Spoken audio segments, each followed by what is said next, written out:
Indian polity group 1 integrated preparation. So prelims mains కంబైన్డ్గా అలా prepare అవ్వాలి. ఏపీపీఎస్సీ గ్రూప్ 1లో ప్రిలిమ్స్ మెయిన్స్ సపరేట్ చేశారు కాబట్టి ప్రిలిమ్స్లో 2 పేపర్స్, మెయిన్స్లో ఒక 5 పేపర్స్ ఉన్నాయి. సో అందులో ప్రిలిమ్స్లో ఇండియన్ పాలిటీ ఉంది, మెయిన్స్లో కూడా ఉంది. మరి ప్రిలిమ్స్లో ఉన్న 30 మార్క్స్ ఇండియన్ పాలిటీ, మెయిన్స్లో ఉన్న 50 మార్క్స్ ఇండియన్ పాలిటీ. రెండిట్లో సిలబస్ కూడా ఆల్మోస్ట్ ఒకటే ఉంది.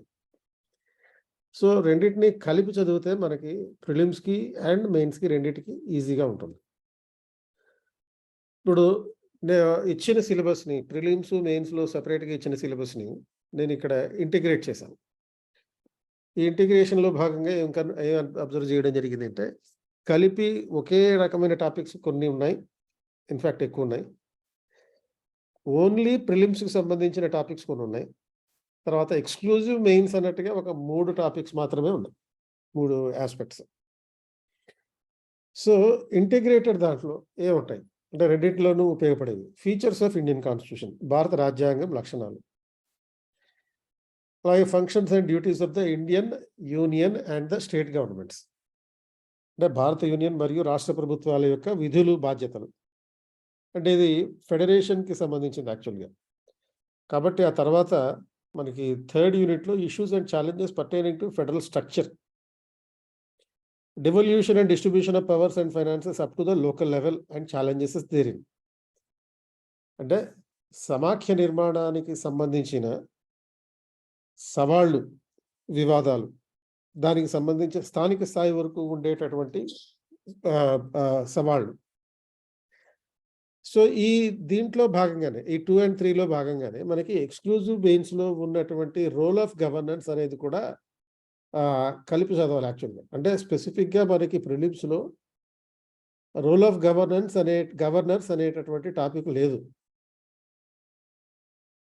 సో మరి ఆ నేపథ్యంలో ఈ రోల్ ఆఫ్ గవర్నర్స్ ఏదైతే ఉందో, ఈ రోల్ ఆఫ్ గవర్నర్స్ది ఇంటిగ్రేటెడ్లో కూడా వచ్చేస్తుంది, ఎక్స్క్లూజివ్ మెయిన్స్ అయినప్పటికీ కూడా. అండ్ తర్వాత 4th యూనిట్లో ఇంటిగ్రేటెడ్ దాంట్లో కాన్స్టిట్యూషనల్ అథారిటీస్ గురించి ఉంది. అంటే ప్రిలిమ్స్లోను మెయిన్స్లోనూ ఉంటుంది. ఈ constitutional authorities role, powers, functions and responsibilities, అంటే రాజ్యాంగ సంస్థలు, అంటే beginning with controller and auditor general, తర్వాత ఫైనాన్స్ కమిషన్, నెక్స్ట్ యూపీఎస్సి, తర్వాత ఎలక్షన్ కమిషన్. ఇవి స్టాండర్డ్గా ఉండే కాన్స్టిట్యూషనల్ బాడీస్. ఇవి కాకుండా national commission for schedule caste, schedule tribes, backward classes, ఇటువంటి ఇతర అంశాలను కూడా చదవాలి. అండ్ అయితే దీంతో పాటు అంటే రాజ్యాంగ సంస్థల గురించి చదివేటప్పుడే ఎక్స్క్లూజివ్ ప్రిలిమ్స్కి సంబంధించినటువంటి 9th టాపిక్ ఉంది చూడండి, statutory, regulatory and quasi judicial bodies అని ఉంది. ఇది కూడా కలుపుకు చదువుకుంటే మనకి ప్రిపరేషన్ అనేది ఈజీ అవుతుంది. కాకపోతే ఇది ఓన్లీ ప్రిలిమ్స్లోనే ఉంటుంది. తర్వాత 5th aspect Panchayati Raj, rural and urban local governance under the 73, 74th amendments. అంటే ఈ పంచాయతీరాజ్ వ్యవస్థ, గ్రామీణ పట్టణ స్థానిక సంస్థలు 73, 74 రాజ్యాంగ సవరణలు. అండ్ తర్వాత మీకు మరో అంశం parliament and state legislatures, structure, functions and functioning, powers and privileges, conduct of business and issues arising out of this. ఇది మొత్తం పార్లమెంటు, రాష్ట్ర శాసనసభలకు సంబంధించిన సమగ్ర అంశాలు. ఎక్కువ టైము మనకి దీని మీదే ఎక్కువ అవుతుంది. అంటే మొత్తం ప్రిపరేషన్లో ఎక్కువ టైం, ఆల్మోస్ట్ ఒక సపోజ్ ఒక టీచర్గా నేను ఈ పార్లమెంట్ అనే అంశం మీద 10 నుంచి 15 గంటల పాటు టీచ్ చేస్తుంటాను. మీ ప్రిపరేషన్ కూడా ఎక్కువ టైమే పడుతుంది. అండ్ తర్వాత ఇంటిగ్రేటెడ్ దాంట్లో ఎక్స్క్లూజివ్గా ఒక కాన్స్టిట్యూషనల్ అమెండ్మెంట్స్ అనేటటువంటి టాపిక్ ఉంది. సో ఈ కాన్స్టిట్యూషనల్ అమెండ్మెంట్స్ అనే టాపిక్ చదివేటప్పుడు మీరు ఎక్స్క్లూజివ్ ప్రిలిమ్స్లో ఉన్నటువంటి basic structure, significant provisions and basic structure అనే టాపిక్ని కూడా చదవాలి. ఈ 6వ అంశమైంది. కమింగ్ టు ఎక్స్క్లూజివ్ ప్రిలిమ్స్, దీంట్లో ఏమున్నాయి, ఇండియన్ కాన్స్టిట్యూషన్ ఎవల్యూషన్, అంటే భారత రాజ్యాంగ పరిణామ క్రమం. అండ్ తర్వాత ప్రియాంబుల్ గురించి ఉంది. ప్రియాంబుల్ మెయిన్స్లో లేదు, ఓన్లీ ప్రిలిమ్స్లోనే ఉంది. కాబట్టి ఇది యాక్చువల్గా మెయిన్స్లో కూడా ఉంటే ప్రియాంబుల్ మీద ఆల్మోస్ట్ ఒక 10 క్లాసులు చెప్పచ్చు. ఓన్లీ ఎక్స్క్లూజివ్ ప్రిలిమ్స్లో ఉంది కాబట్టి మాక్సిమం 3-4 క్లాసుల్లో దీన్ని కంప్లీట్ చేయాలి.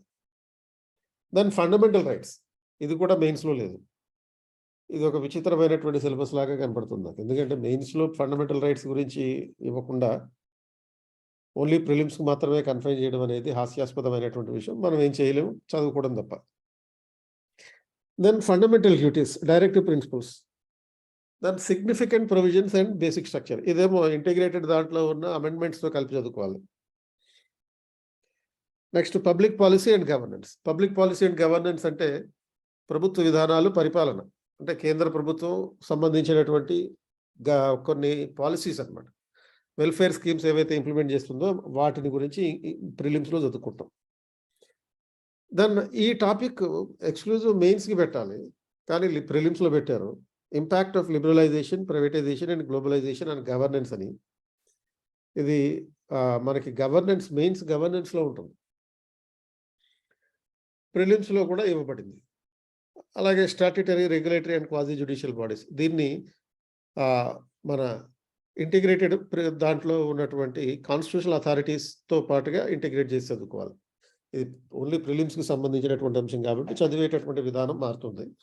అంటే statutory, regulatory, quasi judicial bodies కొన్నిటిని ఐడెంటిఫై చేసి, అంటే స్టాట్యుటరీ బాడీస్ అంటే something like national human rights commission, దాని స్ట్రక్చర్ అండ్ ఫంక్షన్స్ ఇవి బేసిక్గా చదువుకుంటే చాలు. అది ఎప్పుడు ఏర్పాటైంది, మెంబర్స్ ఎవరు, చైర్మన్ ఎవరు, ప్రస్తుతం ఉన్నటువంటి చైర్మన్ ఎవరు, ఫస్ట్ చైర్మన్ ఎవరు, ఇలాంటి అంశాలు. అదే మీరు మెయిన్స్లో కనుక ఇటువంటి అంశాలు వచ్చినాయి అనుకోండి, you would be asked about functions and functioning of the particular commission.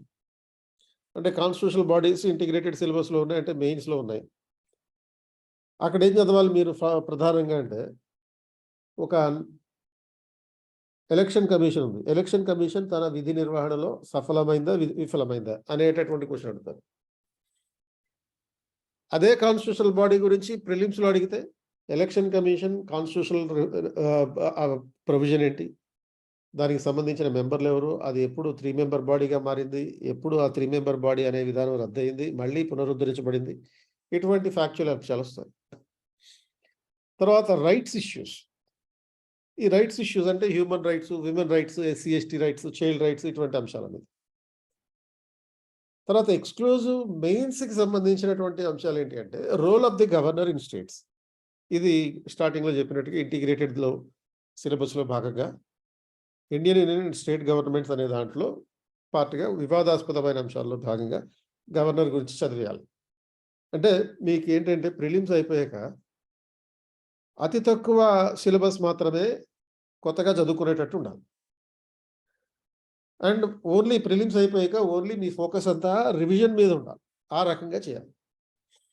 తర్వాత judiciary in India, structure and functions, judicial review, public interest litigation, తర్వాత important provisions relating to emergency, ఇటువంటి ఆస్పెక్ట్స్ అన్ని ఎక్స్క్లూజివ్ మెయిన్స్లో ఉన్నటువంటి అంశాలు.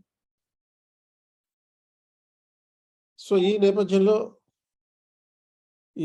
ఈ రకమైనటువంటి ప్రిపరేషన్ ఎలా ఉండాలి అనే అంశం మీద ఒక 200 days ప్లాన్ మీకు ఇవ్వడం కోసం ఒక వర్క్షాప్ నిర్వహిస్తున్నాం. 23 July 2023 11 AM to 1 PM. So ఈ వర్క్షాప్లో ప్రిలిమ్స్ అప్రోచ్ ఎలా ఉండాలి, ఆన్సర్ రైటింగ్, కరెంట్ అఫైర్స్, ఇటువంటి అంశాలన్నీ చెప్తాం. సో ఈ వర్క్షాప్లో పార్టిసిపేట్ చేయడానికి ఇక్కడ ఉన్నటువంటి QR కోడ్ స్కాన్ చేయండి, లేకపోతే ఈ పీడిఎఫ్లో ఉన్నటువంటి లింక్ని క్లిక్ చేయండి. ఈ పీడిఎఫ్ మా Telegram channel Sir UPSC Universe, KPSUU అనే టెలిగ్రామ్ ఛానల్ ద్వారా మీరు డౌన్లోడ్ చేసుకోవచ్చు కంప్లీట్ రెడీ రిఫరెన్స్గా.